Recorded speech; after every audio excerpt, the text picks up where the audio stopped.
முதன்முறையாக விஜய் மேலே பவுன்சர்ஸ் மேலே எஃப்ஐஆர் போடப்பட்டிருக்கு. இப்படி பிடிச்சி தூக்கி கடாசுறது எல்லாரும் பார்க்குறோம். இப்போ கீழே தூக்கி எறி நான் 10 அடி செத்துருந்தான்னா வருது, இல்லை ஏதோ பெருசாக நடந்துருது, பெரிய அளவில் காயம் இல்லை உயிரே போயிடுதுன்னா யார் பொறுப்பு? MCR Pure Cotton Club, formals and casual shirts. Holidays nale adu namma GT Holidays da. GT Holidays, South India's #1 travel brand. Anuj styles ரகங்கள் பலவிதம், ஒவ்வொன்றும் உலகத்தரம். தூக்கி எறியறதுக்கு பவுன்சர்களுக்கு எந்த அதிகாரமும் கிடையாது. அது மனிதாபிமானமற்ற செயல். அதற்கு விஜய் தான் பொறுப்பேற்க வேண்டும். கிரௌடை மேனேஜ் பண்ணுறதுன்றது வேற, மனிதாபிமானம் இல்லாமல் தூக்கி வெளியில் அடிக்கிறதுன்றது வேற. அதெல்லாம் அன்அக்செப்டபிள். அவரால் மாற்றத்தை ஏற்படுத்த முடியும், நல்ல நிர்வாகத்தை கொடுக்க முடியும் அப்படிலாம் கூட நம்பலை. ஆனால் இந்த திமுக போகணும், எங்களுக்கு திமுக அரசு வேண்டாம், ஒரு மாற்றம் எங்களுக்கு வேணும். We want a change. அந்த சேஞ்ச் பெட்டராகவும் இருக்கலாம், ஒஸ்ட்டாகவும் இருக்கலாம், but we want a change. அந்த மாதிரி பதில் சொல்கிறவங்க நானே பார்த்துருக்கேன். இது ரொம்ப ஆச்சரியம்.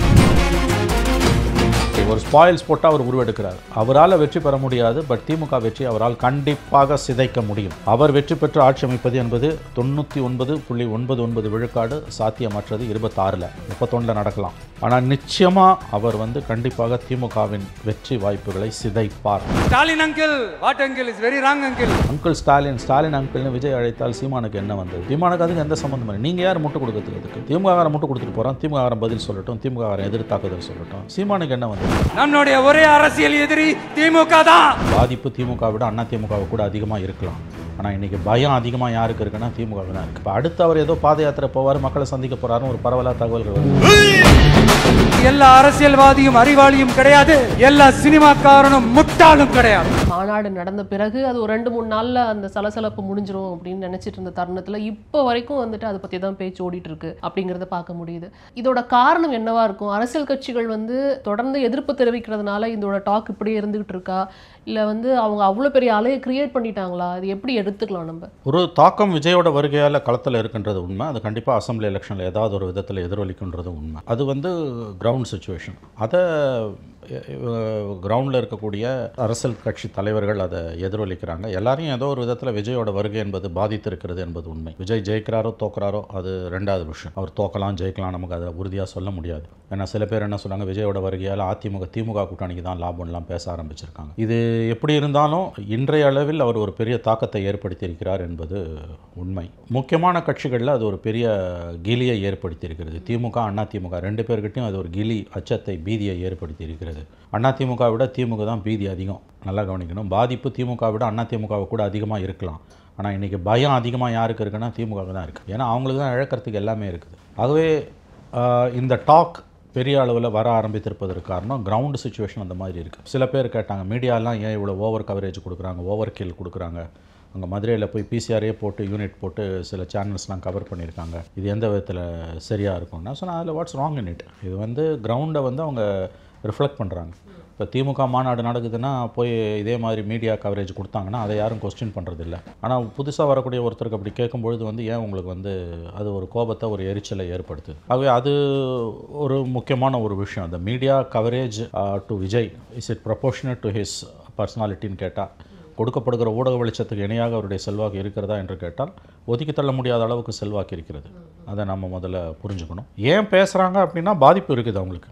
ஏதோ ஒரு ரூபத்தில் அவர் இவங்களை பின்னால் தாக்குறாரு.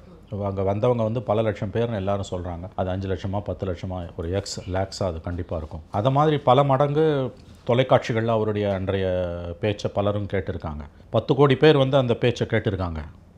1 கோடி பேர் லைக் போட்டிருக்காங்க.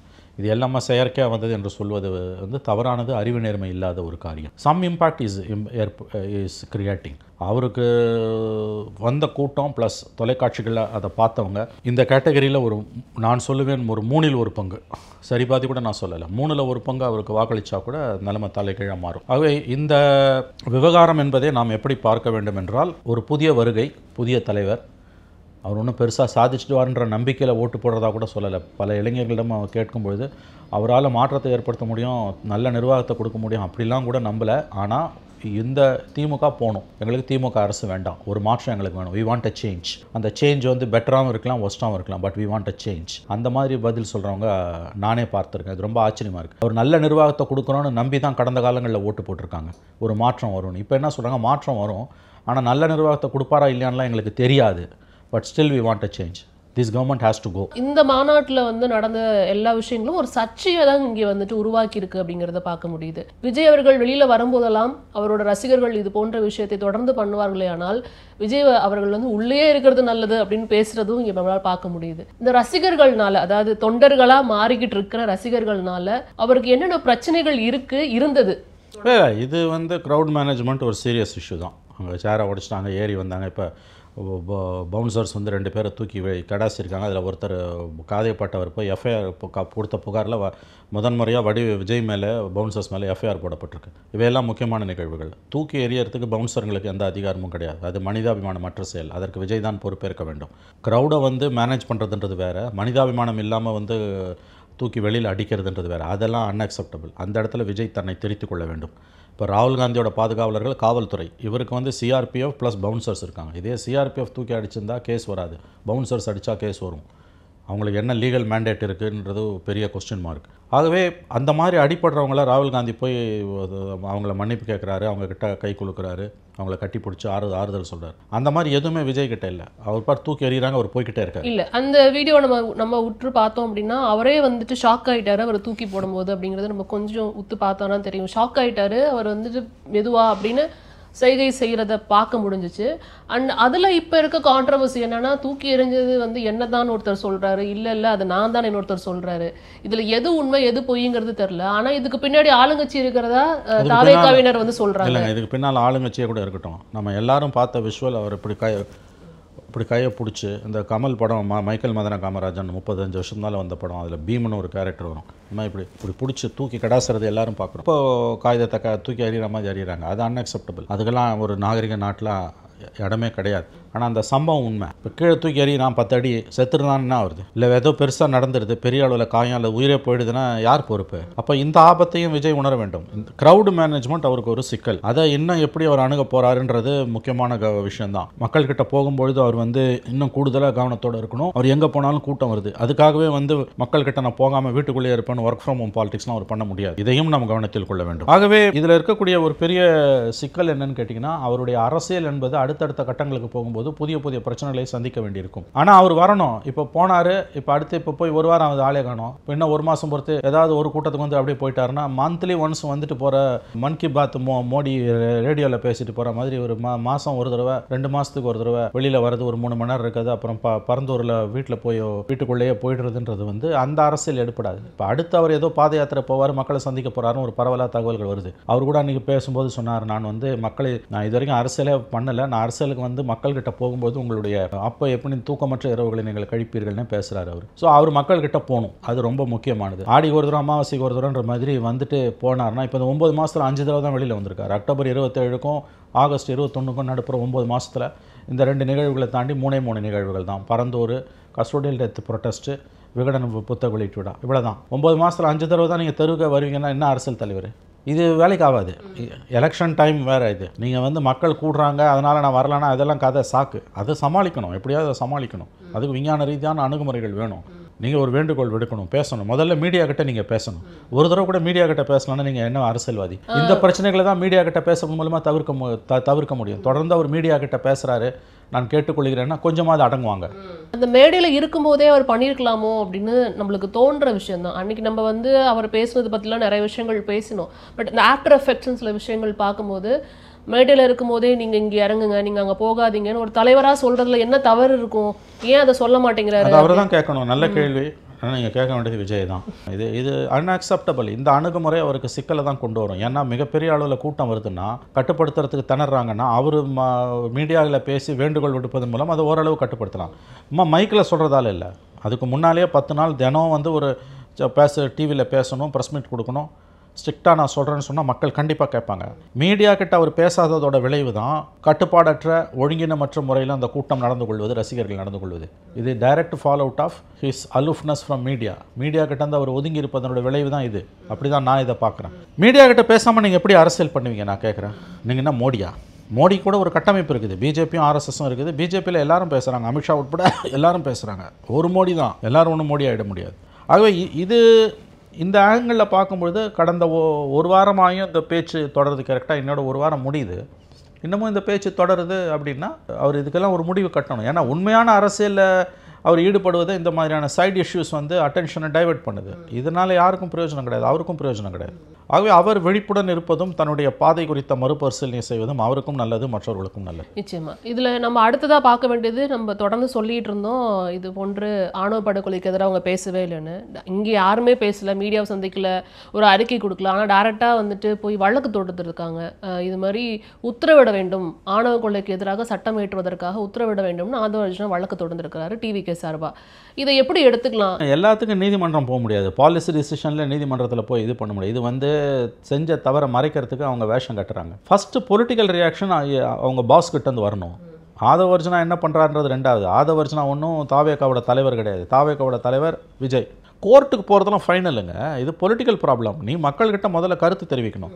ஒரு அறிக்கை வெளியில் அன்றைக்கி மீட்டிங்லேயும் பேசலை, ஆனால் தீர்மானம் நிறைவேற்றுறீங்க. அந்த தீர்மானத்தை நீங்கள் பேசுகிறதுல உங்களுக்கு என்ன குறைச்சல்?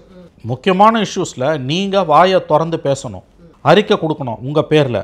ரெண்டையும் நீங்கள் செய்யாமல் தீர்மானம் நிறைவேற்றுறீங்க. எந்த மாநாட்டில் தீர்மானம் நிறைவேற்றுறீங்களோ அந்த மாநாட்டில் நீங்கள் பேசும்போது நீங்கள் உங்கள் வாயால் அதை சொல்லலை. மாறாக உங்கள் இப்போ இவர் போய் கொள்கை பரப்பு செயலாளர் போய் கோர்ட்டுக்கு போகிறாரு. இதில் அட்வான்டேஜ் அவங்க நாளைக்கு ஏன்னா வந்து இடைநிலை சாதிகளோட வாக்குகள் போயிடும், எப்படி திமுகவும் அண்ணா திமுகவும் அஞ்சுகிறதோ அதுபோல் விஜயும் அஞ்சுகிறார். ஆனால் அதே நேரத்தில் வந்து நான் சொல்லாமல் இல்லை, நான் சொல்லவும் செஞ்சுட்டேன், ஈயம் பூசின மாதிரி இருக்கணும் பூசாத மாதிரி இருக்கணும்னு கவுண்டமணி காமெடி வரும்ல, அதான் இது. அவங்க கிட்ட வச்சா அவங்க என்ன சொல்றாங்கன்னா, இப்ப உதயநிதி ஸ்டாலின் அதை பத்தி பேசினாரா, இல்ல ஸ்டாலின் அவர் அதை பத்தி பேசினாங்களா, அவங்க கிட்ட இந்த கேள்வி நீங்க கேட்பீங்களா? இங்க இருந்து வந்து நேரு அவர்கள் மட்டும் கனிமொழி அவர்கள் 2 பேரும் தான் போய் சந்திச்சாங்க, வேற யார் இதற்கு எதிராக பேசினாங்கன்னு சொல்லுங்கன்னு கை காமிக்கிறாங்க. ஸ்டாலினும் உதயநிதியும் வாய் திறக்காம இருக்கிறதுக்கும் விஜய் வாய் திறக்காம இருக்கிறதுக்கும் அடிப்படையில் ஒரு வித்தியாசம் உண்டு. முதல்ல நீங்க உங்களை தாவேகா எல்லாத்திலையும் திமுகவோட ஒப்பிட்டுக் கொள்வது என்பதே அபத்தமானது. தாவேகாக்கும் திமுக இடையில தான் போட்டின்னு சீமான் விஜய் சொல்றதாலேயே அப்படி உருவாயிடாது. இன்னைக்கு வர அன்டெஸ்டட் பிளேயர், இன்னைக்கு வந்து 4 கார்னர் ஃபைட்டில் நீங்கள் 3rd பிளேஸில் இருக்கீங்க, அவ்வளோதான். நீங்கள் போய் திமுகவோட நேரடியாக அவங்களை ஒப்பிட்டுக் கொள்வது என்பது நிச்சயமாக வந்து அன்அக்செப்டபிள் என்னை பொறுத்த வரைக்கும். அந்த பார்வையே தவறு. அவங்க அமைதியாக இருக்கலாம், ஆங்கிலத்தில் சொல்கிறான் they can afford to keep quiet, you can't afford to keep quiet. நீங்கள் 2 பேரும் ஒரே தட்டில் நிற்கிறீங்க இன்றைக்கி. அவங்க ஏன் அமைதியாக இருக்காங்க? ஸ்டாலினையும் ஆணவ படுகொலை பற்றி வாய் திறக்க மாட்டேன்றார், உதயநிதியும் ஆணவ படுகொலை பற்றி வாய் திறக்க மாட்டேன்றாரு. இடைநிலை சாதிகளோட ஆதிக்க ஜாதி ஓட்டு போய்டுன்ற அந்த ஜாதி ஓட்டுகளின் மீதான அவர்களுடைய கவலை அதே தானே நீங்கள் செய்கிறீங்க. அங்கே அதே மாதிரி வந்து பூசினா மாதிரி இருக்கணும் பூசாத மாதிரி இருக்கணும்னு கனிமொழியையும் நேருவையும் விட்டு பேச வைக்கிறாங்க, நீங்கள் ஆதவ அர்ஜுனா விட்டு பேச வைக்கிறீங்க. அப்போ நீங்கள் திமுகவை அப்படியே ஃபாலோ பண்ணுறீங்க. நீங்கள் திமுகவை தான் ஃபாலோ பண்ணுறீங்கன்னா நீங்கள் இதுக்கு திமுகவை இருந்துட்டு போகலாமே. மறுபடியும் சொல்லுகிறேன், ஆணவ படுகொலைகளை பற்றி ஸ்டாலின் அவர்கள் வாய் திறக்காமல் இருப்பதற்கும் விஜய் வாய் திறக்காமல் இருப்பதற்கும் வித்தியாசம் இருக்கிறது.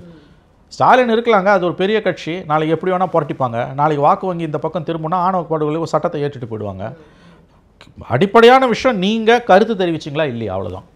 கருத்து தெரிவிக்கலன்னு பொழுது உங்களுக்கு உங்கள் மீதான விமர்சனங்கள் கூர்மை அடைவதை நீங்கள் தவிர்க்க முடியாது.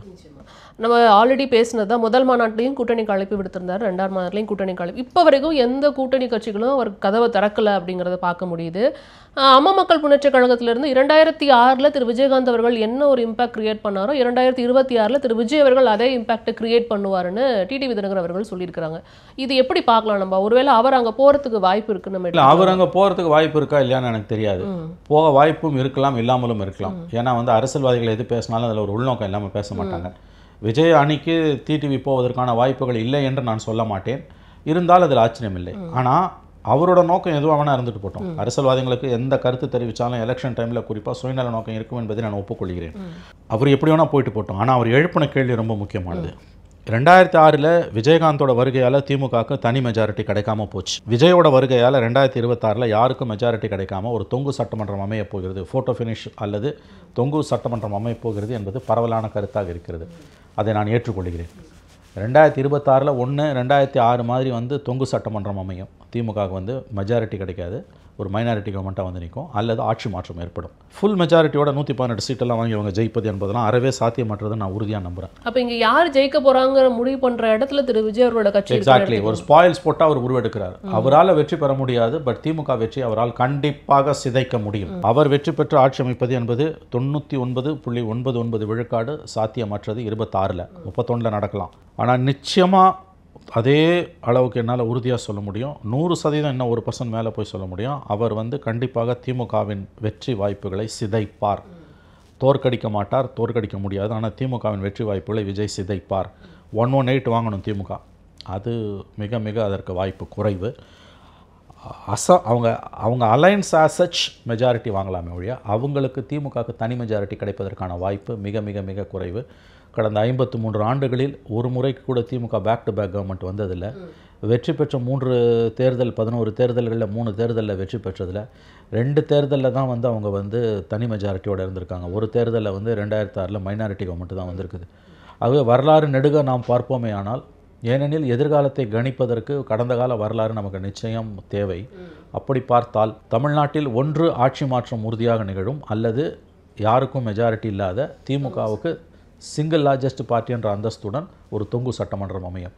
விஜயோட வருகையால் அது நடக்கும் என்று தான் நான் நம்புகிறேன். நிச்சயமாக இங்கே இன்னொரு கட்டம் இப்படி எடுத்துகிட்டு போனால் திரு சீமான் அவர்களோட எதிர்ப்பு ரொம்ப வந்துட்டு இங்கே வந்து அக்ரெசிவாக இருக்குது அப்படிங்கிறத பார்க்க முடியுது. தமிழக வெற்றி கழகத்துக்கு எதிராக, அதுவும் திரு விஜய் அவர்களுக்கு எதிராக ஆளும் திராவிட முன்னேற்ற கழகத்தை விமர்சிக்காமல் இங்கே ஏன் இவங்க டிவிக்கு ரொம்ப அக்ரெசிவாக விமர்சிக்கிறாங்க அப்படின்னு மறுபடியும் யோசிக்கிறதுக்கு ஒரு விஷயம் வந்தப்போ, நம்ம ஏற்கனவே ஒரு நேர்காணலில் பேசணும்.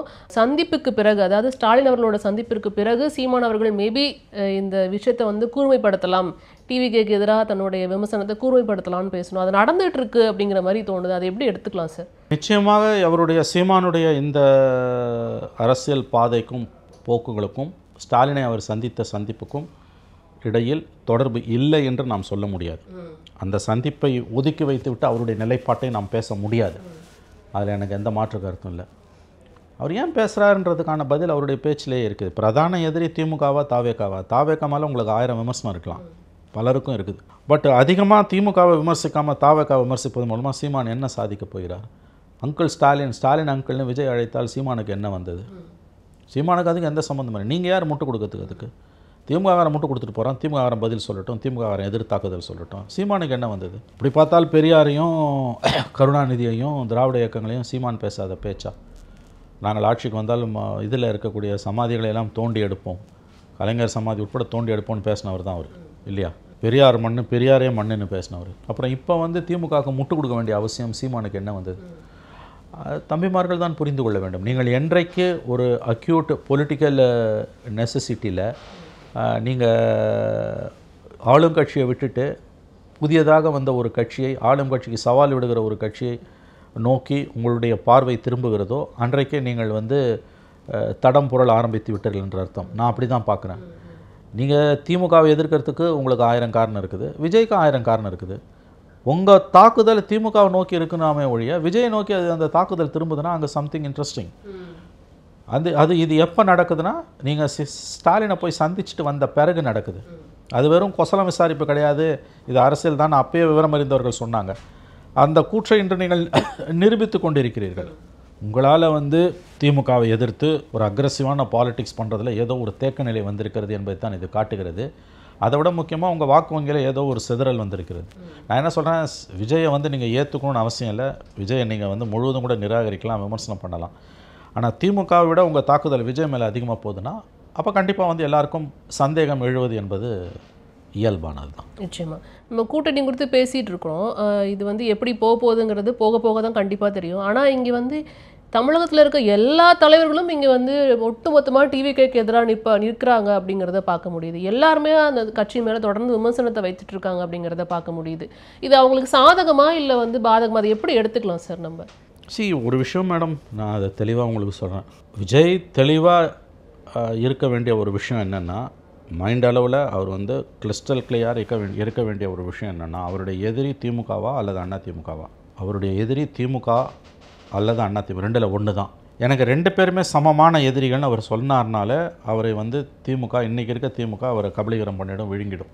நீங்கள் திமுகவை தோக்கடிக்கிறது உங்களோட நோக்கமா, அல்லது அந்த ப்ராசஸில் திமுக அண்ணா திமுக 2 பேரும் எனக்கு ஈக்குவல் எனிமி, நான் களத்தில் நிற்பேன், 3வது அணியோ 4வது அணியோ 2 பேரையும் நான் தோக்கடிப்பேன், அப்படி தோக்கடிக்காட்டியும் பரவாயில்ல, அதில் என்னோடய பலம் என்னன்னு தெரியும், அடுத்த எலெக்ஷனில் நான் பார்த்துப்பேன்னு சொன்னீங்கன்னா உங்கள் எதிரி திமுக இல்லைன்னு அர்த்தம். என்றைக்குமே களத்துக்கு வரும்போது அரசியலுக்கு உங்கள் எதிரியை நீங்கள் ஃபிக்ஸ் பண்ணணும். அப்படி பார்க்கும்போது நீங்கள் வந்து அவர் தன்னுடைய எதிரியை திமுகன்னு சொல்கிறதோட இன்றைக்கி பிஜேபி எனிமின்னு பேச ஆரம்பிச்சிருக்கார். ஆனால் ஏடிஎம்கே பற்றி எதுவும் பேசலை. ஏடிஎம்கேவோட அவர் சேராமல் சுற்றி வளைச்சி பேசுவானே, அண்ணா திமுகவோட கரங்கோக்காமல் அவர் திமுகவை வீழ்த்த முடியாது. அப்போ நீங்கள் கேட்கலாம், அப்போ அண்ணா திமுக பிஜேபியோட இருந்ததுன்னா என்னென்னு. வேறு வழி இல்லை.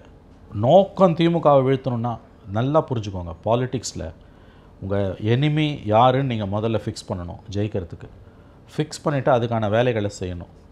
ஒரு நேரத்தில் ஒரு எனிமி தான் இருக்க முடியும், 2 எனிமி இருக்க முடியாது. அப்படி 2 எனிமி இருக்கான்னா நீங்கள் தோற்ற பிறகு அடுத்த 5 வருஷத்துக்கு 10 வருஷத்துக்கு நீங்கள் திமுகவை எதிர்கொள்ளணும். தொடர்ந்து 2 ஆட்சி காலங்கள் திமுக தமிழ்நாட்டை ஆண்டுதுன்னா வரக்கூடிய விளைவுகள் பாரதூரமானவை என்பது விவரம் அறிந்தவர்களுக்கு தெரியும். நினச்சே பார்க்க முடியாது நீங்கள் தொடர்ந்து 2 டேர்ம்ஸ்ன்றது. அதனால தான் 53 வருஷமாக மக்கள் கொடுக்கல. நான் சொல்லலை, இதை மக்களே சொல்கிறாங்க. அப்போ நீங்கள் தனியாக நின்று திமுகவுக்கு இன்னொரு ஆட்சி காலத்தை கொடுத்தீங்கன்னா அதற்கான பலனை நீங்கள் அனுபவிப்பீர்கள். மற்றவங்கள பற்றி தமிழ்நாட்டை பற்றி விடுங்க. அடுத்த 5 வருஷம் நீங்கள் டிஎம்கே ஃபேஸ் பண்ணணும். இது வந்து அவர் catch-22 சுச்சுவேஷனில் இருக்கார். அதே நேரத்தில் அவர் அண்ணா திமுக பிஜேபி கூட்டணிக்கு போனார்னா அதற்கும் ஒரு விலை கொடுப்பார். அவருடைய வாக்கு வங்கியில் சரிவு ஏற்படும். அதற்கு பிறகு வந்து அவர் என்ன அரசியல் செய்ய போகிறாரு, தெளிவான ரோட் மேப் அவர்கிட்ட இருக்கணும். அது எதுவுமே இல்லாமல் போய் கூட்டணியில் சேர்ந்தாருனாலும் அவருக்கு பாதிப்பு. ஆனால் கூட்டணியில் சேராமல் இருந்தால் அதை விட அதிக பாதிப்பு. நீங்கள் என்ன பேசுகிறீங்கனாலும் உங்கள் கையில் மினிமம் ஒரு 10 MLA plus up and above 10 MLAs இருந்தாங்கன்னா உங்கள் அரசியல் வேறு. இல்லை சீமான் மாதிரி ஒவ்வொரு எலெக்ஷன் நீங்கள் தோற்றிங்கன்னா சீமான் நிற்கிறாரு, நீங்கள் நிற்க மாட்டீங்க. சீமானுடைய அரசியல் ஆளுமையும் அவருடைய அரசியலும் வேறு. விஜயோட ஆளுமையெல்லாம் அது கிடையாது. ஒரு தோல்வியை வந்து விஜயால் முதல்ல தாங்க முடியுமானே தெரியல. 2வது வெற்றி பெற்று சிஎம் ஆகணும்னு விஜய் விரும்புகிறாரு. சீமானுக்கு அந்த மாதிரி எந்த ஆசையும் இல்லை. 2021 தேர்தல் தோற்ற பிறகு அவர் கொடுத்த ஒரு பேட்டியில் நான் எந்த தேர்தலில் ஜெயிச்சிருக்கேன்னு கேட்குறாரு சிரிச்சுக்கிட்டே. ஸோ அவர் அரசியல் வேறு. அவர் நான் இன்னும் 2 தேர்தல் 3 தேர்தல் 4 தேர்தலில் கூட தியாகம் பண்ணுவேன்றாரு. நம்ம பெயின் ரூட்ஸ்க்கு எடுத்த பேட்டிலேயே கூட அவர் அதை சொன்னார். கூட்டணி அரசியல் என்பது வாக்கு வங்கி அரசியலின் விளக்க முடியாத ஒரு நிர்பந்தம். மோடியிலேருந்து ராகுல் காந்திலேருந்து ஸ்டாலின்லேருந்து எல்லாருமே கூட்டணி வச்சு தான் ஜெயிச்சிருக்காங்க. இந்த அடிப்படை உண்மை புரியாமல் ஒரு சீமான் தான் இருக்க முடியும். இன்னொரு சீமான் வந்தாருன்னா அது தமிழ்நாடு தாங்காது. விஜய் இன்னொரு சீமானை ஆக போகிறாரா அல்லது வெற்றியாளராக விரும்புகிறாரான்றதை அவர் தான் முடிவு பண்ணணும். கூட்டணி இல்லாமல் திமுகவை அவர் வீழ்த்த முடியாது. என்னுடைய எதிரி திமுக தான்னா கூட்டணி தான். கூட்டணி இல்லாமல் அது முடியாது. மக்களுடனும் ஆண்டவனுடனும் கூட்டணின்னு சொன்ன விஜயகாந்த் கடைசியில் யாரோட போய் சேர்ந்தார்? ஜெயலலிதாவோட தான் போய் சேர்ந்தார். ஸோ கடந்த கால வரலாறுகள் இருக்கின்றன.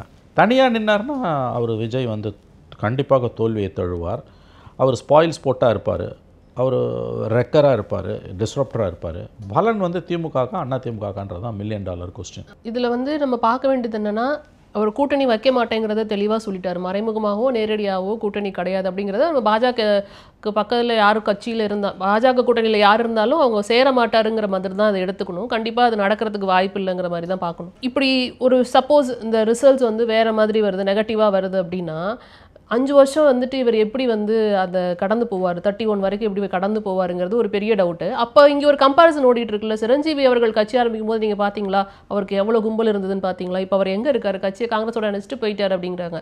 ஸோ அந்த மாதிரி ஏற்பட வாய்ப்பு இருக்கா? விஜய் ஆக்சுவலி வந்து தொடர்ந்து அவரோட கேரியரை எடுத்துக்கிட்டோம் அப்படின்னா அவருக்கு என்ன வேணுங்கிறதுல தெளிவாக இருப்பார், என்ன வராதுங்கிறதுல தெளிவாக இருப்பாருங்கிறத பார்க்க முடியும். தனக்கு வராததை அவர் தொட்டதே கிடையாதுங்கிறதையும் தொடர்ந்து நம்ம பார்க்குறோம். ஸோ ஒரு முயற்சி எடுக்கிறாருன்னா அதில் வெற்றி அடைகிறாருங்கிறதையும் பார்க்க முடியும். எப்படி இருப்பாருன்னு நீங்கள் நினைக்கிறீங்க ரெண்டுத்தையும் கம்பேர் பண்ணி பார்க்கும்போது? தெரியல, ஏன்னா அந்த விஷயத்தில் அவரை யூகிக்க முடியல. ஒன்றும் தெரியுது, ரொம்ப மோட்டிவேட்டடாக இருக்கார் அவர். அந்த ஸ்பீச்சை வந்து டீகோட் பண்ணுறோன்னா, பாடி லாங்குவேஜை டீகோட் பண்ணோன்னா, போன வாரம் நடந்த நம்ம பேசணும் அந்த வீடியோவை மறுபடியும் போட்டு பார்த்து நம்ம டீகோட் பண்ணோன்னா மோட்டிவேட்டடாக இருக்கார். சம்திங் மோர் தென் பாலிட்டிக்ஸ் அவருக்கு வந்து மோட்டிவேஷனை கொடுக்குது. அரசியலுக்கு அப்பாற்பட்ட வேறு ஏதோ ஒன்று தேர்தலில் வந்து திமுகவை எதிர்ப்பதற்கு அவருக்கு ஒரு மோட்டிவேஷனை கொடுக்குது. அது என்னன்னு நமக்கு தெரியாது, தெரிஞ்சாலும் சிலதை பேச முடியாது. ஸோ ஒரு மோட்டிவேட்டடாக அவர் இருக்காருன்றது மட்டும் ரொம்ப நல்லா தெரியுது. மோட்டிவேட்டடாக அக்ரெசிவாக இருக்கிறவங்கள விலைக்கு வாங்குறது அவ்வளோ ஈஸி இல்லை. அவங்க மோட்டிவேட்டடாக இருக்காங்க. நீ பணம் கொடுத்தலாம் அவ்வளோ பெருசாக வாங்க முடியுமான்னு எனக்கு தெரியல. அப்போ அவர் வந்து இந்த தேர்தலில் வெற்றி பெறுவதற்கு எந்த எல்லைக்கும் போவார்னு தான் நான் பார்க்குறேன். அப்படி போகலன்னா வரக்கூடிய விளைவுகள் என்ன என்பது அவருக்கு நல்லா தெரியும். ஏன்னா is a motivated person. That motivation is personal motivation. அவருக்கு ஒரு personal motivation, very aggressive strong personal motivation இருக்குது. அதுதான் பாலிட்டிக்ஸ்க்கு அவர் வரதுக்கு காரணம் நான் பார்க்குறேன். I may be wrong, but that's my viewpoint. அந்த மாதிரி பர்சனல் மோட்டிவேஷனில் ஒரு பவர்ஃபுல் ஒரு வெற்றி அடைந்த ஒரு மனிதன் வரான்னா அவனை வந்து அரசியல்லேருந்து அகற்றுவது அவ்வளவு சுலபமல்ல, அவனை அரசியலில் தோற்கடிப்பதும் சுலபமல்ல. என்னென்னா பர்சனல் மோட்டிவேஷனில் வரும்போது பெரிய கொள்கை தடங்கல்கள்லாம் யாரோட போகக்கூடாதுன்றதில் இருக்காது அவங்களுக்கு. இப்போ இந்த சொல்கிற ஸ்டேட்மெண்ட்டை வச்சு நான் 7 மாதத்தில் அது அப்படியே தான் இருக்கும் நீங்கள் சொல்லாதீங்க. எங்களுக்கு வந்து மோடி எதிரி, ஸ்டாலின் எதிரி, ஏடிஎம்கே எதிரி, டிஎம்கே எதிரின்றதெல்லாம் தேர்தல் நேரம் வரைக்கும் அப்படியே உறுதியாக இருக்குமான்னு எனக்கு தெரியல. அது ஒரு பாயிண்ட். ரெண்டாவது அப்படி அதில் அவர் ரொம்ப அக்ரஸிவாக எனக்கு டிஎம்கேவும் ஏடிஎம்கேவும் பிஜேபியும் ஒரே ஈக்குவல் எனிமின்னார்னா அவர் கண்டிப்பாக மண்ணை கவுவார். மண்ணை கவுனார்னா அடுத்த 5 வருஷம் ஒரு அரசியல் பண்ணணும். இன்னொரு முக்கியமான விஷயம், இப்போ அசம்பிளி எலெக்ஷனுக்கு போகும்போது ஒருவேளை அவர் தனியாக போனார்னா அவர் நிறையா வாக்குகளை பிரிக்கிறார். அண்ணா திமுக பிஜேபி ஓட்டையும் கணிசமாக பிரிக்கிறார், திமுக ஓட்டையும் பிரிக்கிறார். 2 பேரும் சேர்ந்து நெருக்குவாங்க. 2 பேருடைய தாக்குதலுக்கும் அவர் உள்ளாவார். 2 பேரோட தாக்குதலுக்கு உள்ளாகும்பொழுது அவரால் அதை எப்படி சமாளிக்க முடியும்? ஒருத்தர் தாக்குதல் நடத்தினா இன்னொருத்தர் பக்கம் அடைக்கலம் போகலாம், இன்னொருத்தர் அடித்தா இந்த பக்கம் அடைக்கலம் போகலாம். சிம்பிளுங்க. திமுக கிட்ட மாநில அரசு இருக்குது, உளவுத்துறை இருக்குது, மீடியா இருக்குது, எல்லாத்தையும் விட இதை வச்சுக்கிட்டு அவங்க எலெக்ஷன் டைமில் கடைசி ஒரு 2 வாரம் போலிங் டே உட்பட 16 நாள் வந்து ரொம்ப கொடூரமாக இருக்கும் தமிழ்நாடு. இது எத்தனை நாளைக்கு மத்திய அரசோட அல்லது அதற்கு ஈக்குவலான ஒரு ஃபோர்ஸோட ஆதரவு இல்லாமல் நிற்க முடியாது. என்னைக்கு ஒன்றும் பரம்பரை அரசியல்வாதி கிடையாது. ஆகவே அதை எப்படி எடுத்துக்கொள்வார்னா, நீங்கள் உங்கள் கேள்வியை நான் ரீஃப்ரேம் பண்ணுறேன். அதாவது அது எப்படின்னா வந்து இந்த சுச்சுவேஷன் எவ்வளோ கம்பல்சமாக இருக்குது, எவ்வளோ இந்த சுச்சுவேஷன் வந்து ரொம்ப சேலஞ்சிங்காக இருக்குது. நம்ம நினைக்கிற மாதிரி திமுக வீழ்த்துறது ஒன்றும் அவ்வளோ ஈஸி இல்லை. வீழ்த்தணுன்னா நமக்கு அலையன்ஸ் தேவை என்ற ஞானோதயம் அவருக்கு வருமா, அல்லது வந்து அலையன்ஸ் இல்லாமல் டிஎம்கேவை ஃபேஸ் பண்ணுறதுல இருக்கக்கூடிய அக்யூட் சேலஞ்சஸ் டேஞ்சர்ஸ் அவருக்கு தெரியுமான்னு நீங்கள் கேட்குறீங்க. தெரியுமாங்கிறத தாண்டி சப்போஸ் ரிசல்ட்ஸ் நெகட்டிவாக இருந்ததுன்னா அந்த 5 வருஷத்தை இவர் எப்படி கடத்துவார், அப்போ எப்படி இருக்கும் விளைவுகள், அதெல்லாம் வந்துட்டு யோசிச்சிருப்பாரா அப்படிங்கிறது. இல்லை, அதை தான் நான் சொல்கிறேன். when I say challenges அதுதான், both post result and after result. தனியாக போகிறதால 4 முனை போட்டியால் திமுக தான் அட்வான்டேஜும் ஒரு குழந்தை கூட தெரியும். You can make dent but you cannot unseat. Dent கூட எந்த அளவுக்கு இருக்குன்னு தெரியாது. ஏன்னா இப்போ there is one school of thought, ADMK ஓட்டை தான் அவர் அதிகமாக உடைக்கிறாரு, திமுக கூட்டணி விஜயால் லாபம்லாம் சொல்கிறாங்க. அது எனக்கு தெரிஞ்ச அது ரொம்ப லோடட் ஸ்டேட்மெண்ட். அது விஜய் எல்லார் ஓட்டையும் உடைக்கிறாரு, திமுக ஓட்டையும் கணிசமாக உடைக்கிறார். 2 பாசிபிலிட்டி தான். ஒன்று, திமுக கவர்மெண்ட் தோற்கடிக்கப்பட்டு வீட்டுக்கு அனுப்பப்படும், அதற்கு பாசிபிலிட்டிஸ் அதிகம். 2வது, அப்படி இல்லைன்னா 2006 ரெப்படேஷன், அதாவது வந்து திமுக கூட்டணியோடு சேர்ந்து மெஜாரிட்டி கிடைக்கலாம். அதுவும் திரை will scrape through. TTV Dhinakaran சொன்னதை நான் 100% வழிமொழிகிறேன். விஜயகாந்த் 2006 ஏற்படுத்தின தாக்கத்தை விஜய் வந்து 2026 அதற்கு இணையாகவோ அல்லது அதோட கூடுதலாகவோ ஏற்படுத்துவார். என்ன அதுன்னா, யாருக்கும் மெஜாரிட்டி இல்லாத ஒரு சுச்சுவேஷன் அவர் உண்டாக்குவார். தனி மெஜாரிட்டி 118 உங்களுக்கு செகண்ட் டேர்ம்லலாம் டிஎம்கே வருதுன்றதெல்லாம் வந்து என்னை பொறுத்த வரைக்கும் வந்து வெரி ஹைலி ப்ரொபோசிஷன்.